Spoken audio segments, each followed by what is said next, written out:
Hi friends, എല്ലാവർക്കും ഫൈഹാസ് കിച്ചണിലേക്ക് സ്വാഗതം. ഇന്ന് ഞാൻ നിങ്ങളുമായിട്ട് ഷെയർ ചെയ്യുന്നത് ഒരു മാങ്ങ വെച്ചിട്ടുള്ളൊരു റെസിപ്പിയാണ്. ഇതൊരു ശ്രീലങ്കൻ റെസിപ്പിയാണ്. എൻ്റെ ഇവിടെ നൈബറായിട്ടുള്ളൊരു ആൻറ്റി എനിക്ക് പറഞ്ഞു തന്നിട്ടുള്ളൊരു റെസിപ്പിയാണ്. അപ്പോൾ ഇതിന് ശർക്കര മാങ്ങ എന്ന് ഞാനിട്ടൊരു പേരാണ്. അപ്പോൾ എനിക്കത് കഴിച്ചപ്പോൾ നന്നായിട്ട് ഇഷ്ടമായി. അപ്പോൾ അത് നിങ്ങളുമായിട്ടൊന്ന് ഷെയർ ചെയ്യാമെന്ന് വിചാരിച്ചു. അപ്പോൾ നമ്മുടെ ഈ ചാനൽ ഫൈഹാസ് കിച്ചൺ നിങ്ങൾ ആദ്യമായിട്ടാണ് കാണുന്നുണ്ടെങ്കിൽ പ്ലീസ് ഒന്ന് സബ്സ്ക്രൈബ് ചെയ്യുക. അതുപോലെ തന്നെ നിങ്ങൾക്ക് വീഡിയോ ഇഷ്ടമായാൽ കമൻറ്റ് ചെയ്യുക. അപ്പോൾ നമുക്ക് വീഡിയോയിലോട്ട് പോവാം. അപ്പോൾ മാങ്ങക്കറി ഉണ്ടാക്കിയെടുക്കാൻ വേണ്ടിയിട്ട് ഞാനിപ്പോഴും മൺചട്ടി അടുപ്പിൽ വെച്ചിട്ട് ചൂടാകാൻ വെച്ചിട്ടുണ്ട്. അപ്പോൾ ഇങ്ങനത്തെ ഒരു റെസിപ്പി ചെയ്യുമ്പോൾ നമുക്ക് മൺചട്ടി ആണെന്നുണ്ടെങ്കിൽ അതാണ് കൂടുതൽ ടേസ്റ്റ് നമ്മുടെ കറിക്ക് കൊടുക്കുക. അപ്പോൾ ചട്ടി ഇവിടെ നന്നായിട്ട് ചൂടായി വന്നിട്ടുണ്ട്. അപ്പോൾ ഇതിലേക്ക് ഞാനിപ്പോൾ 1 ടേബിൾ സ്പൂൺ നെയ്യ് ചേർത്ത് കൊടുക്കുന്നുണ്ട്. അപ്പോൾ ഈ ഒരു കറിക്ക് നമ്മൾ നെയ്യ് ഉപയോഗിച്ചിട്ടാണ് ചെയ്യുന്നത്. നിങ്ങൾക്ക് വേണമെന്നുണ്ടെങ്കിൽ കോക്കനട്ട് ഓയിൽ യൂസ് ചെയ്യാം. പക്ഷേ നെയ്യ് ഉപയോഗിച്ച് ചെയ്യുമ്പോഴാണ് ഈ കറിക്കൊരു കൂടുതൽ ടേസ്റ്റ്. അപ്പോൾ ഈ നെയ്യൊക്കെ നന്നായിട്ട് മെൽറ്റ് ആയിട്ടുണ്ട്. അപ്പോൾ ഇതിലേക്ക് വേണ്ടിയിട്ടുള്ള സ്പൈസസ് ചേർത്ത് കൊടുക്കാം. അപ്പോൾ ഞാനിപ്പോൾ ഏകദേശം ഒരു 3 പട്ട, 2 ഏലക്ക, 2 ഗ്രാമ്പു ഇത്രയാണ് എടുത്തിട്ടുള്ളത്. അത് നമുക്ക് ഈ നെയ്യിലോട്ട് ചേർത്ത് കൊടുക്കാം. എന്നിട്ട് നന്നായിട്ടൊന്ന് മിക്സ് ചെയ്യുക. അതിൻ്റെ ഈ നല്ല പച്ച സ്മെല്ലൊക്കെ ഒന്ന് മാറുന്ന വരയ്ക്കും നന്നായിട്ടൊന്ന് മിക്സ് ചെയ്തെടുക്കാം. എന്നിട്ട് അതിലേക്ക് കുറച്ച് കറിവേപ്പിൻ്റെ ഇല കൂടെ ചേർത്ത് കൊടുക്കാം. എന്നിട്ട് അതിന് ശേഷം നന്നായിട്ടൊന്ന് മിക്സ് ആയതിന് ശേഷം നന്നായിട്ടൊന്ന് മിക്സാക്കി എടുക്കുക. എന്നിട്ട് അതിലേക്ക് ഞാനിപ്പോൾ ഇവിടെ 3 മീഡിയം സൈസിലുള്ള മാങ്ങയാണ് എടുത്തിട്ടുള്ളത്. അത് ഇങ്ങനെ ഇതുപോലെ ഒന്ന് കട്ട് ചെയ്തെടുക്കുക. എന്നിട്ട് അതിൻ്റെ സെൻറ്ററിലൊന്ന് ഇതുപോലെ ഇങ്ങനെ ഒന്ന് കത്തി വെച്ചൊന്ന് വരഞ്ഞു കൊടുത്തിട്ടുണ്ടെങ്കിൽ നമ്മുടെ മസാല ഒക്കെ ഒന്ന് നന്നായിട്ട് ഉള്ളിൽ പിടിക്കും. അപ്പോൾ അതുപോലെ ഒന്ന് കട്ട് ചെയ്തെടുക്കുക. പിന്നെ അതുപോലെ തന്നെ ഞാനിപ്പോൾ ഇതിൽ മാങ്ങൻ്റെ സീഡും ഞാൻ എടുത്തിട്ടുണ്ട്. അതും കൂടെ ഉണ്ടാകുമ്പോഴാണ് നമ്മളെ കറിക്ക് നല്ല ടേസ്റ്റ് ഉണ്ടാവുക. പിന്നെ ഇതിൽ നിങ്ങൾക്ക് പച്ചമാങ്ങക്ക് പകരം കുറച്ചുകൂടെ ഒന്ന് ചനച്ചിട്ടുള്ള മാങ്ങ ഉണ്ടെന്നുണ്ടെങ്കിൽ അതും ഉപയോഗിക്കാം. അതൊന്നും കുഴപ്പമില്ല. പക്ഷേ പച്ചമാങ്ങ വെച്ചിട്ട് ചെയ്യുമ്പോഴാണ് നല്ലൊരു ടേസ്റ്റ്. അപ്പോൾ ഇനി നമുക്കിതൊന്ന് മിക്സ് ചെയ്ത് വെച്ചിട്ട് നമുക്കൊന്ന് അടച്ച് വെച്ചിട്ട് ഒരു 5 മിനിറ്റ് ഒന്ന് അടച്ച് വെച്ച് വേവിച്ചെടുക്കാം.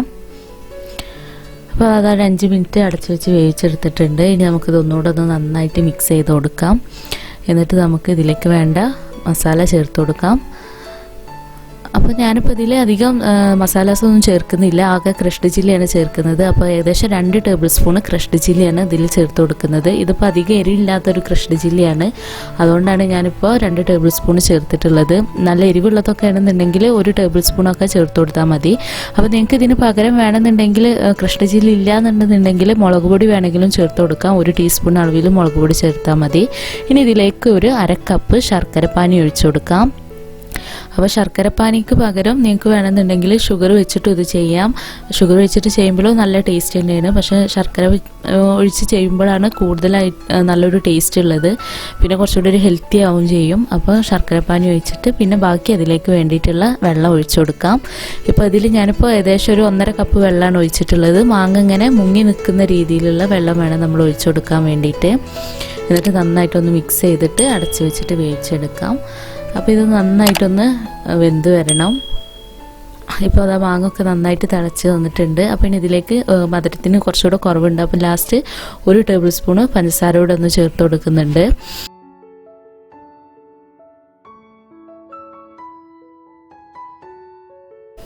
ഞാനിപ്പോൾ ഇതിലേക്ക് ഏകദേശം 2 ടേബിൾ സ്പൂൺ പഞ്ചസാരയാണ് ചേർത്ത് കൊടുക്കുന്നത്. അപ്പോൾ നിങ്ങൾക്ക് ശർക്കരപ്പാനിൻ്റെ മധുരം മാത്രം മതി എന്നുള്ളവർക്ക് അത് മാത്രം ചേർത്ത് കൊടുത്താൽ മതി. കുറച്ചുകൂടെ മധുരം അധികം വേണ്ടവർക്ക് 2 സ്പൂൺ ഷുഗർ കൂടെ ചേർത്ത് കൊടുക്കാം. ഇപ്പോൾ കറി നന്നായിട്ടൊന്ന് തിളച്ച് വന്നിട്ടുണ്ട്. അപ്പോൾ അതുപോലെ ഇനി ഒന്നുകൂടെ ഒന്ന് വറ്റിയിട്ട് കുറച്ചൊരു കുറുകി നിൽക്കുന്നൊരു ടെക്സ്ചറിലാണ് നമുക്ക് ഈ ഒരു കറി വേണ്ടത്. അപ്പോൾ അത് നമുക്ക് ഗ്രേവി വേണ്ടത്. അപ്പോൾ ഇതിലേക്ക് ഞാൻ ലാസ്റ്റ് ഒരു നുള്ളു ഉപ്പ് കൂടെ ചേർത്ത് കൊടുക്കുന്നുണ്ട്. ഇതിൻ്റെ എരിവൊക്കെ ഒന്ന് ബാലൻസ് ചെയ്യാൻ വേണ്ടിയിട്ട്.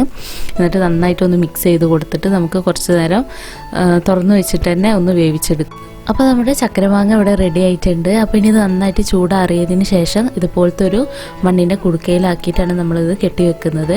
അപ്പോൾ നിങ്ങൾ ചെയ്യുകയാണെന്നുണ്ടെങ്കിൽ ഇതുപോലത്തെ ഒരു കുടുക്കയിൽ തന്നെ ചെയ്യുകയാണെങ്കിൽ എന്നിട്ട് കെട്ടിവെക്കുകയാണെന്നുണ്ടെങ്കിൽ അതാണ് ഏറ്റവും ബെസ്റ്റ്. ഇപ്പോൾ ഞാൻ വീഡിയോ എടുക്കുമ്പോൾ നിങ്ങൾക്ക് കാണാനുള്ളൊരു സൗകര്യത്തിന് വേണ്ടിയിട്ടാണ് ഇതുപോലത്തെ ഒരു ചട്ടിയിൽ ചെയ്ത് കാണിക്കുന്നത്. അപ്പോൾ ഇത് നന്നായിട്ട് ചൂടാറിയതിന് ശേഷം ഇതുപോലെ ഒരു കുടുക്കയിലേക്ക് വെച്ചിട്ട് അപ്പോൾ ഇനി നമുക്ക് ഈ ഒരു കുടുക്കയിലേക്ക് മാറ്റാം. ആദ്യം മാങ്ങൻ്റെ കുറച്ച് പീസുകൾ ഇട്ടതിന് ശേഷം നമുക്ക് മുകളിലായിട്ട് ഇതിൻ്റെ ഗ്രേവി ഒഴിച്ചു കൊടുക്കാം. അപ്പോൾ ഇത് നിങ്ങൾ ഇങ്ങനെ ഇതുപോലെ കെട്ടി വെച്ചിട്ട് ഏകദേശം ഒരു 3 ദിവസം കഴിഞ്ഞിട്ടാണ് നമ്മളിത് ഉപയോഗിക്കുന്നത്. അപ്പോഴാണ് നമുക്ക് ഈ മാങ്ങൻ്റെ നല്ല ടേസ്റ്റ് അറിയാം. മാങ്ങയൊക്കെ നന്നായിട്ടൊന്ന് മെൽറ്റായി മസാല ഒക്കെ നന്നായിട്ട് അതിൽ പിടിച്ചിട്ടുണ്ടാവും. ആ പട്ടൻ്റെയും ഗ്രാമ്പൂൻ്റെ ഒക്കെ ഫ്ലേവർ നന്നായിട്ട് വന്നിട്ടുണ്ടാവും. അപ്പോഴാണ് അതിൻ്റെ ടേസ്റ്റ് നന്നായിട്ട് അറിയാം. അപ്പോൾ ബാക്കി വന്നിട്ടുള്ള ഗ്രേവി കൂടെ മുകളിലായിട്ടൊന്ന് ഒഴിച്ചു കൊടുക്കുക. പിന്നെ അതുപോലെ തന്നെ നിങ്ങൾക്ക് ഇത് പുറത്ത് വെക്കുകയാണെന്നുണ്ടെങ്കിൽ ഏകദേശം ഒരു 10 ദിവസത്തോളം നിങ്ങൾക്ക് ഇത് പുറത്ത് വെച്ചിട്ട് കഴിക്കാൻ പറ്റും. പിന്നെ അതുപോലെ ഇത് എടുക്കുമ്പോൾ നമ്മൾ എടുക്കുന്ന സ്പൂണിൽ തീരെ വെള്ളം പാടില്ല, വെള്ളത്തിൻ്റെ അംശം പാടില്ല. എന്നാൽ മാത്രമേ നമുക്കിത് കൂടുതൽ പുറത്ത് സൂക്ഷിച്ച് വെക്കാൻ പറ്റുള്ളൂ. ഫ്രിഡ്ജിലൊക്കെ വെച്ചിട്ട് സൂക്ഷിച്ച് വെക്കുകയാണെന്നുണ്ടെങ്കിൽ നിങ്ങൾക്ക് ഇത് ഏകദേശം ഒരു മാസം വരയ്ക്കും നിങ്ങൾക്ക് ഫ്രിഡ്ജിൽ വെച്ചിട്ട് സൂക്ഷിച്ച് വെക്കാം. അപ്പോൾ ഞാനിപ്പോൾ ഇതുപോലെ ഒരു വൈറ്റ് ക്ലോത്ത് എടുത്തിട്ട് ഒന്നിങ്ങനെ കവർ ചെയ്തിട്ട് ഒന്ന് കെട്ടി കൊടുക്കുന്നുണ്ട്. ഇങ്ങനെയാണ് നമ്മളിത് സൂക്ഷിച്ച് വെക്കുന്നത്. ഏകദേശം ഒരു 3 ദിവസം നമ്മൾ ഇതുപോലെ തന്നെ കെട്ടിവെക്കണം.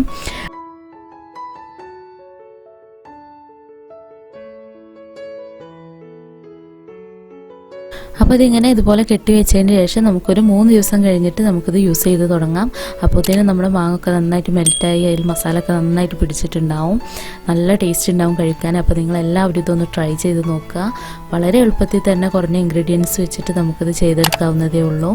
അപ്പോൾ എല്ലാവരും ട്രൈ ചെയ്യുക. അപ്പോൾ നിങ്ങൾക്ക് വീഡിയോ ഇഷ്ടമാവുകയാണെന്നുണ്ടെങ്കിൽ നിങ്ങൾ ഫ്രണ്ട്സുമായിട്ടൊക്കെ ഷെയർ ചെയ്യുക. അതുപോലെ തന്നെ നിങ്ങൾ വീഡിയോ ഇഷ്ടമായാൽ കമൻറ്റ് ചെയ്യുക.